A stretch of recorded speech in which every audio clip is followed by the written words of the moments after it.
Hi, welcome to the Infinite Filmmakers Release the Genie broadcast. It's Thursday afternoon. I do this broadcast every Thursday and to share with you guys my knowledge, experience, and understanding of spiritual principles. Today, I'm going to talk about a book by Ernest Holmes, How to Create Your Life. Amazing book. Anyways, I'm going to take some excerpts out of this and we'll talk about them. And then let's see where this leads to. And let me just move up a little bit, get settled in here. First he talks about, your dreams and how they can come true. And he says that you are in control of your experience, that everything you experience is a reflection of your thoughts. And also on the words that you speak and the actions that you take and the emotions that you feel. And so we have to take responsibility for everything that is going on in our life. He had an interesting thing here to say about this and how it explains how our thoughts become things and how the actions that we take and the words that we speak become things in our life. And so I'm going to read you that excerpt from his book, and then we'll discuss that. Let's see. He says, everything we can see, touch, taste, smell, or contact in any physical way, we are told, is but an aspect of this universal energy or mind, which has been channeled into specific and tangible form so that our senses become aware of it. His idea is that, that the physical world is just a reflection of infinite mind, infinite intelligence. I call it God, the infinite filmmaker. The mind that controls everything is the mind that takes our thoughts and creates out of that. And so, he talks about universal energy or mind. And to Ernest Holmes, his statement is that form is mind in action, that the form of your life, everything that you experience is your mind in action or infinite mind. But there's a connection there, and I'll talk about this later, how our mind is connected with that one infinite intelligence. And so when we think a thought, infinite intelligence picks up on that thought and creates out of it. So to read further, for instance, on a summer day, entirely visible vapor arises from the ocean and soars high in the sky. By contacting a different air temperature, it becomes a cloud. If colder air still condenses further, it turns into raindrops, which help fill the lake. In winter, a further change takes place, and instead of raindrops, there are snowflakes. Winter also changes the water of the lake to ice. In every instance, we have only that original vapor, though it has taken forms of which our senses are aware. Similarly, and this is key, similarly, universal mind, though always basically is the same and appears in many different forms. And so the form of your life is infinite intelligence becoming that. It has the ability to become the thing that it wants to create. And so when we put our wishes and our dreams and our hopes and desires out there for something, when we pray for it, whether it's a petitioning prayer, please God, do this for me, or an affirmative prayer, which is, I already understand that you're doing this for me and I accept it. Whatever the prayer is, you're putting the message out there. Universal mind picks up on that. And then it has the ability to become that thing. And that's how things become form in this life. And so what we're working with is an unlimited power and presence. It's not withholding anything from us. Okay. The thing that's holding things from us is our own mind, our own consciousness. And so we have the ability to change our consciousness, change our mind, change our thoughts, and therefore change our life. Now, how do you do that? Is the question. I battled with this for years. How do I change my thoughts? I remember I was writing a screenplay once, and some of the dialogue within it was I was talking to a angel guide at one point. And I asked, how do I change my thoughts? These are my thoughts. I can't change them. And I've learned throughout the years that you can change your thoughts, that your thoughts are malleable. You can change them. And when you change your conscious thoughts, you change your subconscious mind, and that's the thing that the infinite filmmaker picks up on. Because the way it works is you have creative mind, infinite intelligence, okay, which is objective mind, okay. Then you have subjective mind, which is a mind that doesn't have, that doesn't think on its own. It just takes what infinite mind feeds it and creates out of that, and then it becomes the form of your life. Another way to put this is a garden. You have a seed, you plant the seed in the garden, you water it, give it the right light, temperature, and sunlight, and nourishment in the soil, and it will grow into a like kind tree. An acorn will grow into an oak tree. It's not going to grow into an apple tree. Within the seed is that intelligence that we're talking about that allows it to grow into that, marvelous oak tree.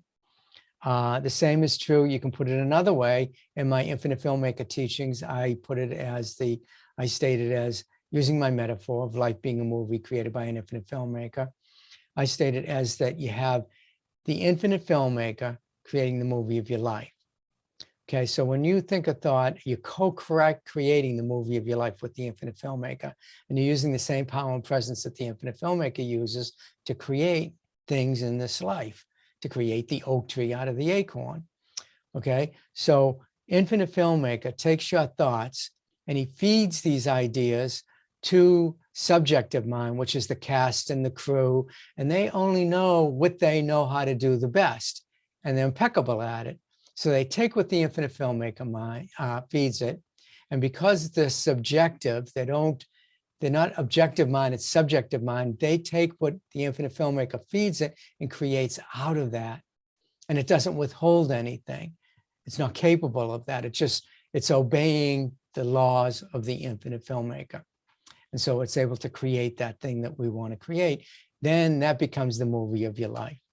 So that's my explanation of it. This stuff can get pretty heavy and deep. But anyways, basically that's how creation is formed. That's how the creator creates. And when I talk about creative, I'm not talking about a divine God, divine presence out there that's doing something to us. I'm talking about an intelligence that's working in and as and through us. If it has the ability to become the thing that it wants to create, then it also has the ability to become us. And that's what we are. We're individualized expressions of the infinite. And so that's why we have that power within us to be able to create. We don't know that. We think that the power's out there and that we're just these little beings with a limited mind, which we do have a limited mind, and we can only create certain things, but that's not true because we have infinite mind within us and we can create whatever we want. There's no limitation to what we can create.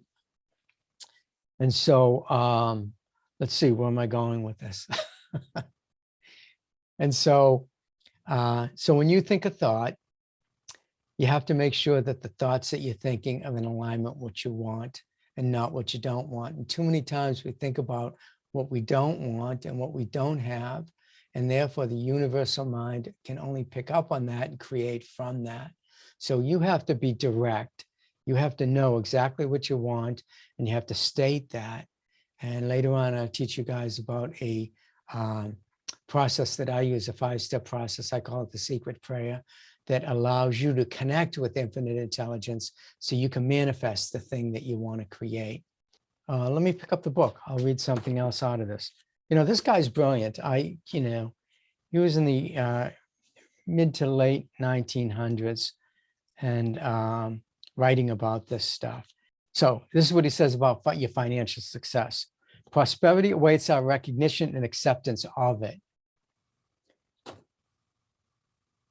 So that if you're thinking in lack and limitation, there's no way you're going to create abundance and prosperity in your life because your thoughts are in lack and limitation, not having.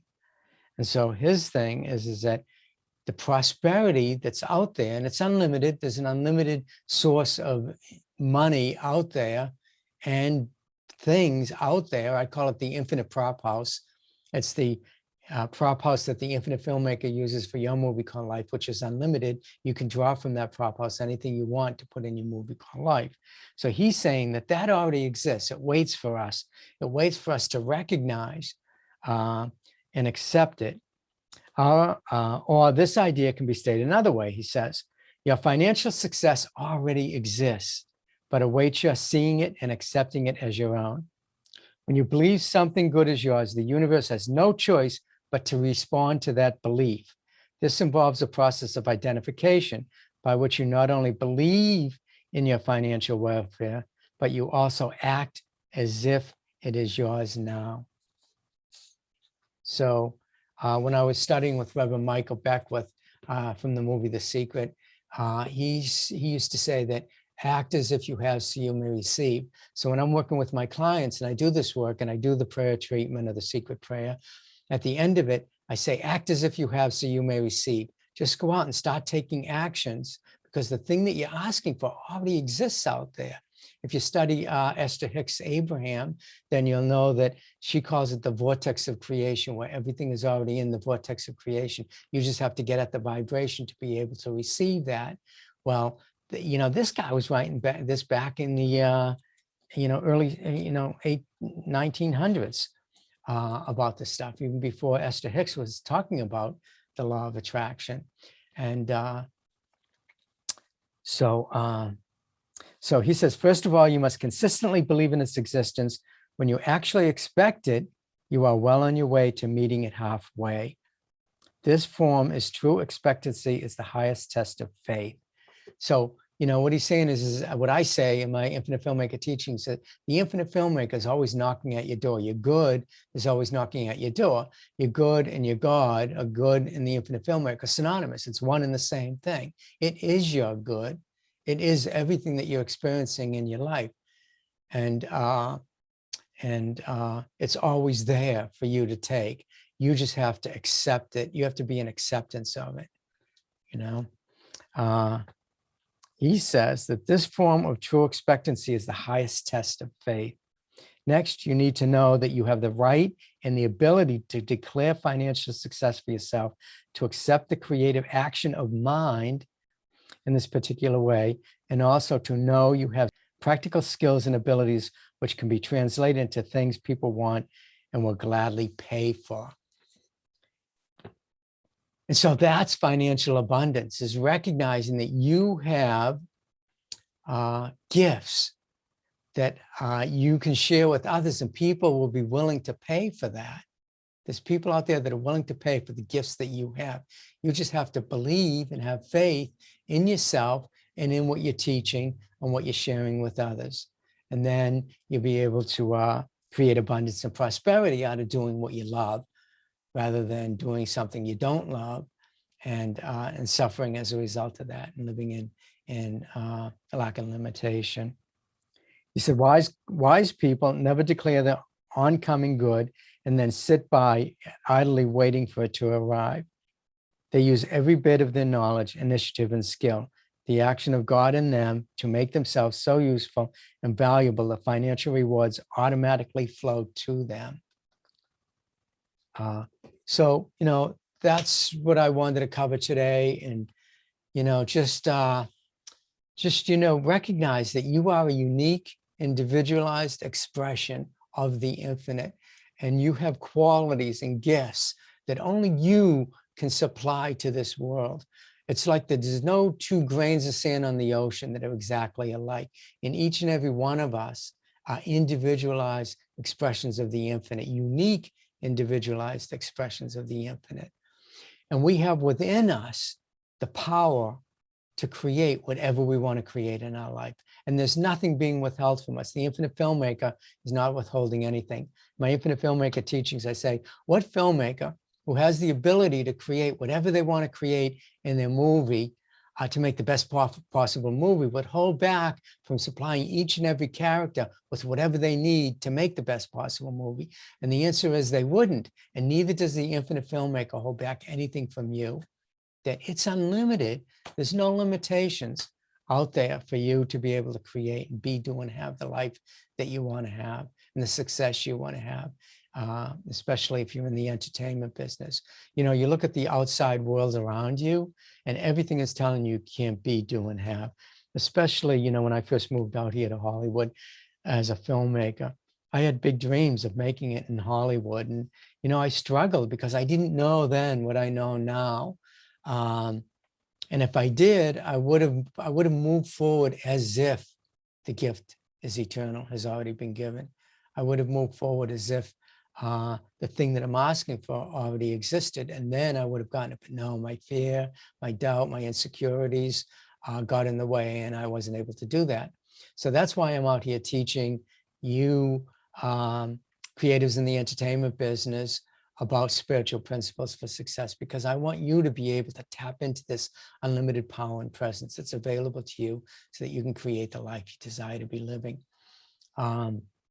Nothing's being withheld from you. Everything is being given from you. You are creators. You are unlimited creators of your life, and you have unlimited potential to do that. You're connected to the infinite intelligence of the universe. It is creating in and as and through you, and uniquely, individually through you. And so there's nothing being withheld. It was the Christ who, in my teachings, I call the first assistant director, because he knew more what the infinite filmmaker wanted for your movie called Life than anybody else on the set. And so the infinite filmmaker said, just ask and you shall receive, seek and you shall find, and knock and it shall be open. He was in such a high conscious awareness, spiritual awareness, that he knew that he was connected to the infinite. And he knew that whatever he asked for would be done. So he could just, you could just be in his presence and be able to manifest miracles in your life, just being in that presence. And we have that same ability in our life here today to be able to do that, to be able to connect with that spiritual center within us, with that power and that presence within us, where we can think a thought and all of a sudden it will manifest in our life. Actually, we do. We're creating every day. Every time we think, we're creating something out of nothing. And so we just have to be careful what we're thinking, because we're creating things we don't want rather than things we do want, and we're unlimited. So if you want to look at what you're thinking about, take a look at your life and what's going on around you. Just a reflection. It's like a mirror reflecting back to you exactly what you are putting out there. You know, it's a reciprocal universe that whatever you put out, you get to keep. It comes back to you. And so you got to be careful of what you're putting out there for thoughts and actions and the words that you speak. And the words that you speak have the power to create. You know, in the Bible, it says in the beginning was the Word, and the Word was with God, and the Word is God. And so the words that you speak have the power to create. And the secret prayer that I'm going to teach you guys about when you take my courses and classes, it's a 5-step process. And what it is basically you're speaking the word, and you're using the same consciousness that the Christ used when he was raising the dead, healing the sick, walking on water, turning water into wine. He had a certain consciousness where he believed in the Father. He called it God the Father. And he knew that he was connected to it. And he knew that it wasn't withholding anything from him. And he knew that whatever he was asking for was already done in the mind of the infinite. And he accepted that, and he gave gratitude for it. And he just spoke the word. He released the word. He spoke the word. Lazarus, come forth. Pick up your pallet and walk. He just knew that his prayer was going to be answered. And that's because he prayed affirmatively. You know, what I call the secret prayer. And so what I do is I teach people how to get in that consciousness to be able to use the Christ mind, not the mortal mind, not the mind that they're using. The mind that we use is limited. It's totally limited. So we have to get in Christ consciousness, Christ mind, to be able to do what he had done. He said, whatever I can do, you can do more. If you say to this mountain, fall into the ocean, and believe it, that's the key word, believe it, have the faith, then it'll happen. So I believe that too. I believe that we have the same power that the Christ had thousands of years ago. It's within us, and that we can tap into that. Only we are not at the spiritual level that the Christ was able. Actually, he was probably one of the only ones to get to such a high level of spiritual awareness of his connection with the infinite. And so that's my goal, is to teach you guys how to connect with the infinite, what I call God, the infinite filmmaker, so that you can start to create the life you desire to be living just by thinking about it and focusing your attention on it. You know, a lot of, there's a lot of talk about the law of attraction and just focus on what you want, not what you don't want, and getting in the vortex. And for me, that has always been challenging. One day I'm in the vortex, the next day I get thrown out of the vortex, and then I don't know how to get back into the vortex again. And it's just a struggle, and it's just frustrating. And so I find that the work that I do, and I practice it in my own life, just allows me to stay in the vortex and not fall out of it all the time, because all the time the work that I'm doing is just building my faith in that unlimited power and presence. And I do that by doing the treatments and getting, doing the secret prayer and getting demonstrations. And the more demonstrations I get, the more it builds my faith in this power and presence. And so when I fall out of faith and I start to doubt, then I just, what Esther Hicks calls go general. I just don't focus at all on what's happening in my outer world, because my outer world is just an illusion. It's like a mirage in the desert, and you can walk right through it. That everything you're experiencing is an illusion, and through your conscious mind, you can change that. Because when you change your conscious mind, it changes your subconscious mind. Your subconscious mind is the creator of your life. And so everything's an illusion. And when you don't focus energy on something, it'll just disappear. It doesn't have the energy to keep it in place. It's like disease, cancer, illness. If you're focused on the disease, it's going to stick with you. If you don't focus on that and you focus on health, and your prayers are towards health, and recognizing that you are an individualized emanation of the creator, and you were designed to heal, your body was designed to heal itself, and that every action and function of your body is perfect the way it is, and that you can bring back full health into your life by not focusing on the dis-ease. And that's what it is, it's dis-ease. And usually it comes from being out of alignment with the infinite. Usually it comes from believing that you are separate from it. And because you believe you're separate from it, then you believe you're separate from all of your good. And because you're separate from all of your good, then you worry about money and finances and relationships and career and all kinds of things.